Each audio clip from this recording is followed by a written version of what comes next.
ikaze wakoze subscribe kuri channel ya Mwarimu Wacu TV. Uyu ni wa mwanya mwiza twicara tugasangira ibitekerezo ku nsanganyamatsiko zigamije gutuma abana bacu bakura mu buryo bw'ibitekerezo, ubwenge bwabo bugakura ndetse no mu gihagararo tukababona bameze neza rwose. Uyu munsi rero tubazaniye insanganyamatsiko iryoshye cyane, ngira ngo wowe ugize amahirwe yo gutangirana natwe nyemerera dusozanye, kubera ko uko tugenda twungurana ibitekerezo niko uri bujye wumva uburyohe bushimishije bw'insanganyamatsiko y'uyu munsi. Umuntu wese ufite aho ahurira n'umwana, umuntu wese ufite aho ahurira n'uburere bw'umwana, yifuza ko umwana yakura afite ubwenge bwiza, agakura mu gihagararo, ariko by'umwihariko agakura afite ubuzima bwiza. Ibyo ngibyo rero kugira ngo ubigereho, ni uruhare rwanjye, ni uruhare rwawe, kugira ngo dushobore gutuma uwo mwana akura ameze neza. Uyu munsi rero insanganyamatsiko tugiye kuganiraho, tugiye kurebera hamwe impamvu dukwiriye kurinda abana bacu televiziyo, dukwiriye kurinda abana bacu telefone, dukwiriye kurinda abana bacu tablet screen. Ni ukuvuga bwa buryo umubyeyi yumva yareresha umwana televiziyo, yumva yafata umwana we akaba slave cyangwa se akaba umucakara wa screen za television, bitewe n'inshingano twibonamo nk'ababyeyi. Rimwe na rimwe twagiye gushakira abana bacu imibereho, tukumva ko kuba umwana yasigara mu nzu ari kuri screen ari bwo buryo bwiza bwo kubaho.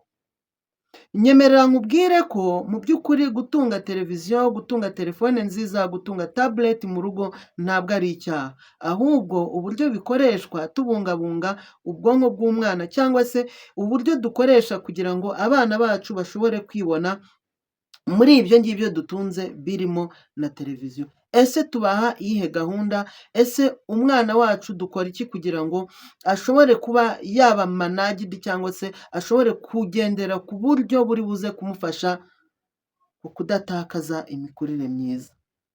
Reka dukomeze twungurana ibitekerezo. Insanganyamatsiko tugiye kuganiraho iteye gutya: kuki kurinda umwana televiziyo na telefone ari ngombwa? Hari impamvu nyinshi ababyeyi dukwiriye gushingiraho tukarinda abana bacu gukoresha televiziyo ndetse na telefone igihe kirekire. Aha ngaha twibukiranye, ntabwo mvuze ko dukwiriye kubima ayo mahirwe yo gukoresha ibyo bikoresho navuze haruguru, ahubwo bikoreshwa gute? Reka twinjire neza neza mu nsanganyamatsiko. Ubusanzwe bizwi ko mu minsi ya mbere, cyangwa se mu myaka ya mbere, kuva ku mwaka wa mbere kugera ku wa kabiri, nicyo gihe cyiza cyo gukura k'ubwonko bw'umwana. Uko umwana agenda akura, agenda arushaho kugira inyunguramagambo nyinshi, yiyungura amagambo, ubwonko bwe bugenda burushaho kugira icyo bita fixation. Fixation ni ukuvuga kubika by'igihe kirekire amagambo runaka azamufasha. Rero ayo magambo ayakura muri entourage, hahandi hamukikije. Rero umwana wagiye cyane imbere ya screen bigabanya ubushobozi bw'ubwonko ku mwana bwo kubika amagambo, aho usanga umwana yabaye dependent, akumva nyine hari ikintu kiri ku ruhande rwe kizajya kimuprovidingira, cyangwa se kizajya kimuha ibyo yakagombye kwitekerereza we ku giti cye. Uyu mwana rero azagira ikibazo cyo kugira icyo bita creativity, kumva we yakihangira, akumva yafasha ubwonko bwe gutekereza ibishyashya, ndetse n'ibyo abonye ku ruhande ntabwo abigirira amatsiko cyane, kuko aba azi neza yuko hari ikizabimwereka. Umwana ntabwo azagira ibyo navuga to remember or recognition, kwibuka kwa kundi uvuga ngo hari ibyo nzi byibitse mu bwonko hirya, igihe nikigera cyo kubikoresha bizongera biveyo. Uyu mwana rero uhora imbere y'ama ekara, cyangwa se ya screen za televiziyo, cyangwa se ahora afite tablet imbere ye, rwose ibyo ntubimushakireho. Ubwo nyine kuri iyi ngingo wamaze kubyumva ko umwana azakura adafite ubushobozi bwo kwitekerereza ku giti cye. Ariyo mpamvu kurinda umwana screen za televiziyo, screen za telefone, bituma ubwonko bwe butangirika. Indi ngingo iravuga ngo kurinda umwana screen za televiziyo, telefone, tablet birinda ubushobozi bw'umwana mu buryo bwo kuvuga. birinda ubushobozi bw'umwana mu buryo bwo kuvuga. Mbere ya byose ndagira nkubwire ko umwana ukoresha igihe cye cyose imbere ya sikirini za televiziyo bimutakariza ubushobozi bwo kuvuga. Kubera iki? Ni uko umwanya w'uko we yakarwanye no kuvuga aba yumvishe hari ibindi byamuvugiye, bityo uburyo bwo kwiremamo imbaraga zo gusubiramo, kwiremamo imbaraga zo kumva ubwonko bwe bwapushinga gusohora ijambo runaka, ibyo ngibyo ntabwo bishoboka. Ikindi nanone twibukiranye ko ari imbere ya sikirini, sikirini irimo amashusho, none se umwana azaganira n'ishusho? Aba afite ubushobozi bwo kumva ibivugwa ariko we adafite ubushobozi bwo kuganira ngo habeho exchange cyangwa se eshanje cyangwa se dialogue cyangwa se ikiganiro. Nta buryo bushoboka bwo kugirana ikiganiro n'amashusho. Wavuga uti aba ari kumva ibyo yavuga, ariko se ari kubiganira nande? Abashakashatsi bagaragaza ko buriya ubushobozi bw'umwana mu buryo bwo kuvuga buzamukira cyane cyangwa se burushaho gukura iyo umwana aganira n'abagize umuryango. Kwa kundi umwana aba ari kumwe na mukuru we bakaganira, bakungurana ibitekerezo, utu turiya, ibikombe, igitanda, amasahani, mu gikoni, amafurusheti, mbese ibyo byose uko umwana agenda abyumva niko arushaho kubimenya. Kwa kundi yabivuze nabi ejo akumva hariho ubivuze neza, nibwo buryo butandukanye bwo kugira ngo arusheho kubimenya. Rero hari ababyeyi bamwe na bamwe bumva ko bagikemuye iyo bafashe sikirini, iyo bafashe rimwe na rimwe indirimbo zisobanuye mu rurimi umwana ashobora kumva, rimwe na rimwe bakazana amaleta, reka tuvuge wenda ushatse kwigisha umwana gusoma no kwandika nk'uku nguku twigisha abana gusoma no kwandika, ukamushyira imbere sikirini ngo arimo arumva, mu by'ukuri yakabimenye ari uko ari kugira eshanje cyangwa se ihererekanya ry'amagambo n'uwo bari kumwe, cyangwa se n'ibyo ari kumva, ihererekanya ry'amagambo n'ibyo ari kumva. Ariko iyo bitameze gutyo ntabwo ashobora kubimenya. Bityo ni byiza yuko kuri iyi ngingo niba n'umwana ari imbere ya sikirini nk'impamvu yo kugira ngo yige kuvuga, ni byiza yuko umubyeyi aba muri uruhande ukamusubirishamo. Nk'uku nguku twigisha ra, ka, ba, na, ma, ga, ya n'ibindi bihekane, tsanzarwa, twa, mva n'ibindi bihekane uko byigwa mu mwaka wa kabiri ndetse n'ibihekane byigwa mu mwaka wa gatatu, kuriya tuba twabikoze tuba twifuza ko umwana n'umurera cyangwa se uwo babana bya buri munsi baba begeranye. Noneho n'iryo jambo ryasohoka rinyuze kuri sikirini, umubyeyi agashobora kurisubirishamo umwana. Biroroha rwose, ibyo ngibyo ntacyo bitwaye. Ariko guhereza umwana igihe cyose cye ngo nagende yige, ugafungura televiziyo, uretse no kwica ubwonko nk'uko twabivuze mu ngingo yabanje, buriya binadindiza kuvuga kwe. Hari ababyeyi rero bamwe na bamwe usanga bafungirana abana mu nzu bakabagumishamo, hanyuma ababyeyi bakigira mu mirimo yabo itandukanye, bakamarayo amasaha 5, 6, 7, umwana ari imbere ya sikirini. Iki gihe rwose nta kintu umwana aba ari kunguka. Burya benefit cyangwa se inyungu umwana ayigira iyo ari kumwe nawe, iyo ari kumwe n'abamukikije, hanyuma akumva ibyo bavuga. Umwana atangira atabyumva neza bikarangira abivuze neza. Nyamara rero muri byose hari ibikinisho nkangurabwenge bifasha umwana ku kuba ubwonko bwe bwakanguka. Nibyo tugirwaho inama n'impuguke zitandukanye, aho ari byiza kubiha abana bakabikinisha, bakabiteranya ibyo guteranya, bakabikuramo ibyo gukuramo, bakabigonda ibyo kugonda, bakabikata ibyo gukatwa.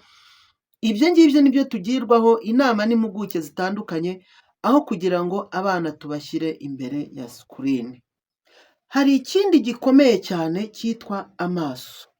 Amaso nicyo gice cyonyine kidufasha kubona neza kandi icyo wabonye kiragenda kikajya ku bwonko, bityo utabonye neza ntabwo biba byoroshye ko ashobora kumenya byihuta ibintu bitandukanye biri ahamukikije. Wabimubwira akabyumva, ariko by'umwihariko iyo ashobora kubibona nibwo buryo bwiza. Rero ni byiza yuko abana bacu tubarinda sikirini za televiziyo ndetse na sikirini za telefone zacu, kuko bibungabunga amaso yabo, bituma amaso yabo atangirika. Uko umwana agenda atinda imbere ya sikirini, uko umwana agenda akoresha igihe kirekire imbere ya sikirini ya televiziyo, byangiza ubushobozi bw'umwana mu buryo bwo kubona neza, kuko udutsi twakagombaga kuba dukora neza mu buryo butuma abona, utwo dutsi turagenda tukangirika, rimwe na rimwe tukananirwa. Rero iyo umwana ahora imbere ya sikirini, amaso ye ahora ananiwe. Nicyo cya gihe umwana ajya ku ishuri, yagera ku ishuri nk'aho yagakurikiye mwarimu, ahubwo umwana agatangira gusinzira. Ubutaha tuzarebera hamwe icyo impuguke zivuga ku gihe fatizo umwana akwiriye kumara imbere ya sikirini bidashobora kumwangiririza amaso. Inshuti bakunzi ba Mwarimu Wacu TV, nizera ko ntabarambiye, reka turi hafi rwose gusoza, nyemera dukomezanye n'iyi ngingo ikurikira kubera ko nayo ni ingenzi cyane, ariko kandi tunafata n'ingamba, kuko kumva bigomba gukurikirwa no gushyira mu bikorwa. Nshimira cyane ababishyira mu bikorwa, nsaba ba bandi babyirengagiza nkana, babwira ko uyu mwana ari we uzaba umuyobozi w'ejo, uyu mwana ni we uzagufasha ejo, aho wowe uzaba warabaye umunyantege cyangwa se warageze mu gihe cy'intege nkeya. Birashoboka cyane. Rero ikindi kintu gikomeye cyane cyuririra kuri ibyo ngibyo nk'uko nababwiraga, ni ibyo bita ubusabane umwana agirana na bagenzi be. Buriya kurinda umwana sikirini bituma agirana ubusabane na bagenzi be. Mu minsi yashize muribuka ko hari ikiganiro twagiranye kivuga ukurira k'umwana bitewe n'uko aba yinjiye muri kominote nshyashya. Iyo rero noneho umwana ahora imbere ya sikirini, aragenda akamenyera ba bantu bari muri sikirini, bya bitente biri muri sikirini, za muvi agenda areba, imodoka, ibiki n'ibiki biri mu byo umwana aba yararebye, ntabwo aba amenyereye abantu fizikari. Noneho bwa busabane umwana akwiriye kugirana n'abahamukikije, n'abantu bamukikije, buragenda bukarangira. Kurinda rero umwana sikirini by'igihe kirekire byongera ubusabane agirana na anturaje n'abayirimo. Ashobora kugirana ubushuti collaboration n'abandi bantu bari ahamukikije, bityo bikamwongerera ubudahangarwa cyangwa se bikamwongerera ubushobozi bwo kuba influencer. To be influencer, ndumva bitari kuza, ariko biraza. Ni ukuvuga ngo aba afite ubushobozi bwo kwigarurira itsinda runaka arimo. Ni hahandi umwana agera mu bandi bakamutoreye kuba chef de classe. Ese umwana wawe washoboye kugera mu ishuri ni chef de classe? Ese akubwira ko hari inshingano abandi bakunda kumushyiramo? Icyo gihe abandi bamugirira icyizere kubera ko nawe yakigiriye. Iyi ngingo irakomeye cyane, ushobora kuba wumva yoroshye, ariko buriya tuba abo turi bo mu bantu badukikije kubera ko twabibagaragarije. Niba umwana ari shayi, umwana uri shayi ni umwana ubwirwa akantu ako ari ko kose, akarizwa n'ubusa. Umwana ukonje, utinya cyane, uwo mwana niwe uri shayi, umwana uri timid. Niba umwana wawe ari timid, ni ukuri biragoranye ko abandi bazamugirira icyizere cyo kubahagararira, kandi urabizi ko amahirwe aboneka hakiri kare. Niba umwana azaba umuyobozi, abigaragaza hakiri kare. Ni byiza yuko rero abana bacu tubatoza cyane kwibona muri gurupe y'abantu babakikije, ndetse bakanabibyaza n'umusaruro. Inshuti bakunzi ba Mwarimu Wacu TV, nawe ushobore kuba ufite ibindi bitekerezo bisumbye ibi ngibi navuze. Ni ukuri ubyandike muri komenti. Mbese wari uzi ko nari buvuge ko binatuma umwana asinzira neza, umwana akarota neza?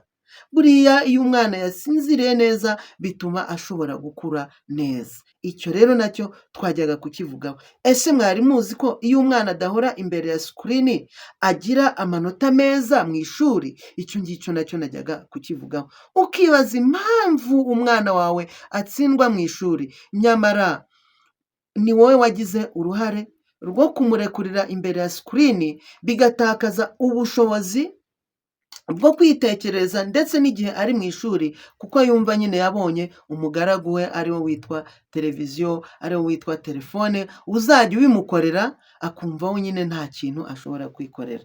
Inshuti bakunzi ba Mwarimu Wacu TV, reka nizere ko ntavuze byinshi muri bwa buryo bwo kuminimayizinga cyangwa se kuringaniza iminota kugira ngo ikiganiro ntikibarambire. Reka nizere ko mwashimishijwe n'iki kiganiro. Ibyo ntavuze binyandikire muri komenti, nawe ikiganiro wifuza yuko tuzakomoza tuganira. Ntabwo ndi umuhanga kukurusha. Ibi ngibi wanabisoma, ariko iyo turi kubyunguranaho ibitekerezo gutya, ntekereza ko aribwo urushaho kubigumana ndetse no kubitahana. Ndetse by'umwihariko ndasaba ko binashoboka iki kiganiro mujye mucyumvisha abana kugira ngo bumve ibyo bakwiriye gukora kurusha ibindi. Murakoze cyane rero, Imana ibahe umugisha. Imana ni ukuri ibahe umugisha.